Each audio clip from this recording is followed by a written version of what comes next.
In the bustling heart of Lagos, my life was a whirlwind of business deals, fancy dinners, and fleeting connections.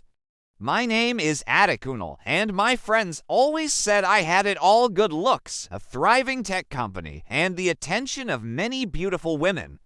But honestly, something was missing. My days felt like a performance, a perfectly curated show for an audience I didn't even know. I was lonely, surrounded by people who seemed more interested in the idea of me than the real me. I craved something genuine, a connection that went beyond the surface.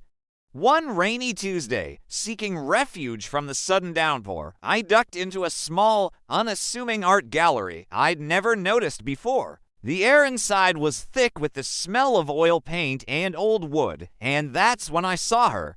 Her name was Funk. She was standing in the middle of the room, completely absorbed in a painting. She wasn't what society would call conventionally beautiful. Her features were strong, unconventional, and she wore a simple, brightly colored Ankara dress that seemed to defy the gloom outside. She had a gap in her front teeth that was revealed when she smiled to herself at something in the painting. But there was a light around her, an aura of pure, unadulterated joy that was magnetic. I found myself unable to look away. She turned, catching me staring, and instead of looking away shyly, she gave me a wide, unapologetic grin. "It's incredible, isn't it?" she asked, her voice warm and melodious. The way the artist uses chaos to create something so peaceful, I was taken aback. Her directness was disarming. I stumbled over my words, something that rarely happened to me. I introduced myself, and we started talking. We talked for what felt like hours, about art, about life, about the beautiful chaos of Lagos. She was a sculptor, and she spoke about her work with a passion that lit up her entire face. Every word she said was intelligent, witty, and deeply thoughtful. For the first time in a very long time, I wasn't performing.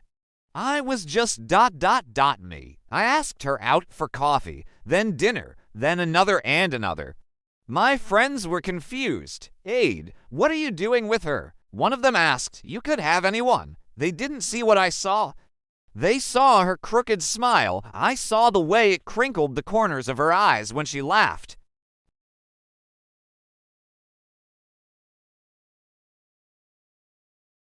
They saw a woman who didn't fit their narrow definition of beauty.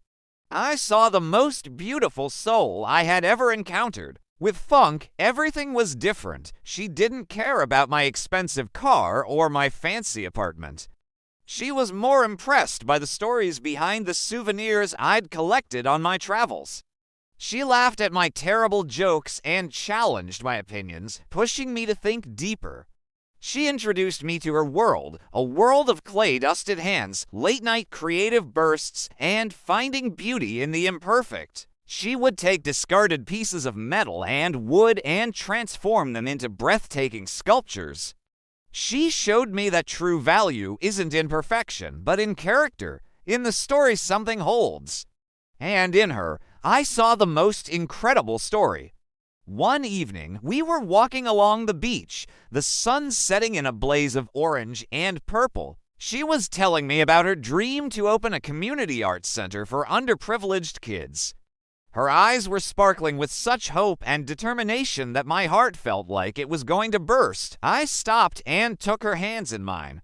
"Funk," I said, my voice thick with emotion, "you are the most amazing person I have ever met." She looked at me, her expression soft and a little surprised. "You see me, Adekunle?" she whispered. "You really see me." And I did. I saw her strength, her kindness, her fierce intelligence, and her incredible talent. I saw the beauty that radiated from her core, a beauty so profound that it made all the superficial standards I used to value seem meaningless. I realized that my whole life I had been looking at beauty with my eyes, but Funk taught me to see it with my soul. My friends eventually came around. They saw how happy I was, how I had changed. I was more grounded, more passionate, more real. They saw Funk not through their own eyes, but through mine. They saw the woman who had captured my heart. Falling in love with funk wasn't a choice, it was an awakening. It was like I had been living in black and white, and she brought all the color into my world. She taught me that beauty isn't a mold you fit into, it's a light that shines from within. It's in a passionate heart, a brilliant mind, and a kind soul. It is in the courage to be unapologetically yourself in a world that is constantly telling you to be someone else. And as I looked at her, standing there with the wind whipping through her hair and that incredible smile on her face, I knew I was looking at the most beautiful woman in the world, and she was all mine. This journey taught me that we often get so caught up in the packaging that we forget to see what is inside. True love, real connection. It doesn't care about society's checklist. It thrives in authenticity. So, I encourage you to look beyond the surface, both in others and in yourself. You might just find a love story more beautiful than you could ever have imagined. Thanks for watching. Don't forget to like, share, and subscribe for more stories. See you next time.